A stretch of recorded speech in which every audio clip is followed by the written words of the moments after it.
So no one tells you what to actually talk about. All everyone says is make small talk. As a Nigerian working in a Canadian office, I had to learn this the hard way. If you're an immigrant working in Canada and small talk makes you uncomfortable, this video is for you. So in this video, I'm going to be sharing small talk topics you're going to be hearing in Canadian offices and how you can respond without feeling awkward or unprepared. Number one small talk topic in Canada is the weather. So the weather is like the safest small talk topic in Canada. Please bear with me if I keep saying small talk topic because it's sort of a tongue twister for me. So weather is the safest small talk topic because it affects everyone. And brutally, if I must say. Wake up in the morning, you are looking at your phone to tell what the temperature is and what it actually feels like so you know how to layer up.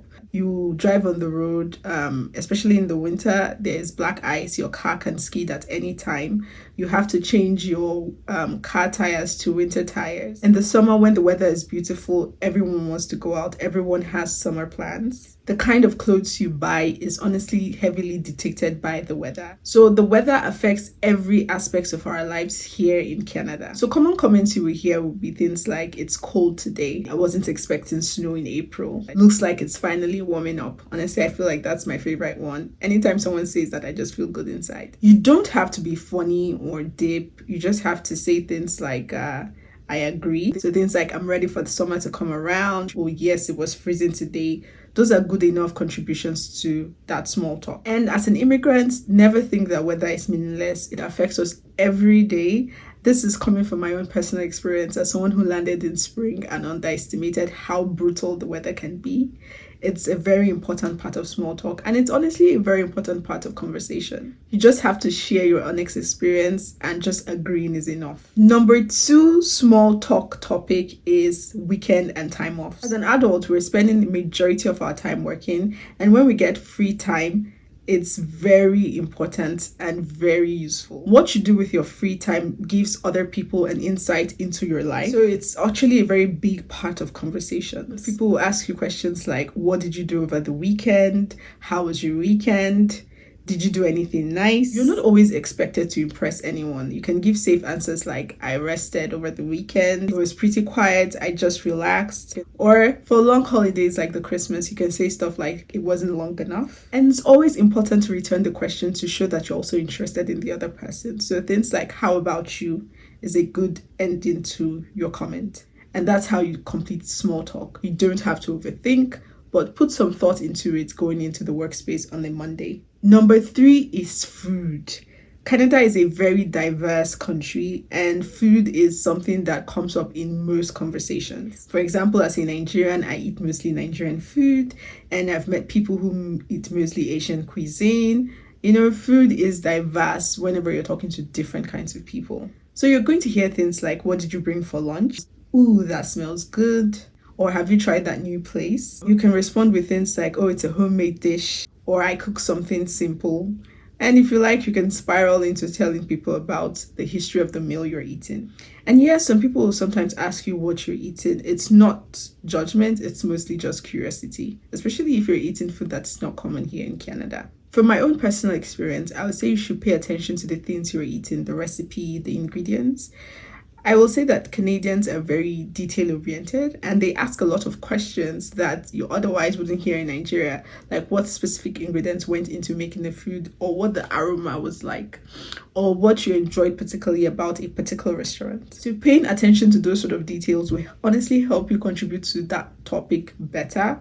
But in general, just giving good responses and asking about the other person is a good way to contribute to the conversation. Number four is commuting and traffic. Now, this one, honestly, I wouldn't say it's a Canadian thing. It goes, even in Nigeria, we talked about commuting and traffic all the time, especially if you live in Lagos or Abuja. Here in Canada, it's a very common topic, especially in cities. People mostly talk about the traffic, the snow delays, the transit issues. Like if they use the train, the things like the traffic was bad this morning, or the bus was late again, or the train was late, or there was an accident on the road.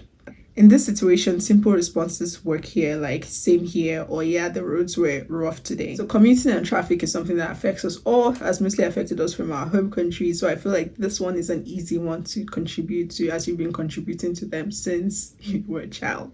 Number 5 is holidays and long weekends. So around holidays, small talk increases. Have you been to a Canadian office during Christmas time?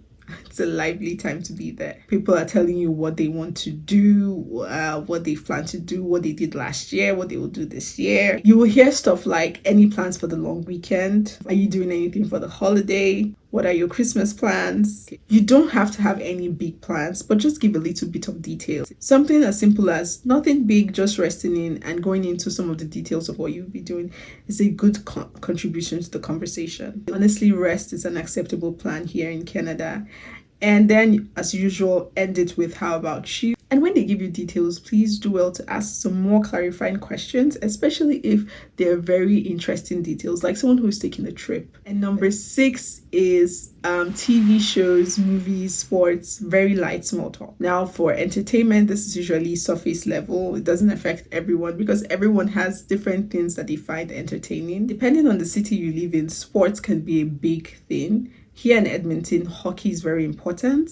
The city's team is the Oilers, and once the playoffs are on, everyone is talking about the Oilers. In the summer, everyone is wearing an Oilers jersey. So it's important that you're aware of what the important sport is in your city as an immigrant. This helps you integrate better, honestly. Know what the city's team is, know what sports the city is interested in. As much as possible, even be aware of their games. Even if you don't watch the game, be aware of at least what the score was like. Number 7 is work adjacent topics. Sometimes small talks are just related to work. So you hear things like, it's been busy this week, this project is moving very fast. You just have to acknowledge it. Know when it's time to complain and when it's not time to complain. Most times, for the sake of small talk, all you need is acknowledgement, like, yes, the work is steady, or yes, we're making progress. Small talk is not the time to vent. Number 8, the last part of small talk is polite check-ins. You will hear general small talk like, how is it going? How's your day going today? Please note that these are not invitations for life updates, just small acknowledgements and safe responses like, it's going good, thanks, how about you? It's fine. Try to note the difference between venting and just giving safe responses because people are just trying to be polite. So why does small talk matter in Canadian offices, or honestly in general? Small talk helps people see you as approachable and easy to work with. You don't have to be the most talkative person. Consistency matters more than volume. A little conversation done regularly builds familiarity over time. Tips for making small talks in Canadian offices. Number 1, give responses that are not monosyllabic. Number 2, ask about the other person. And number 3, know when it's time to vent and when people are asking just to be polite. If you're an immigrant in Canada and small talk feels unnatural, know that that's normal. It's not about changing who you are, but learning how people connect in this environment.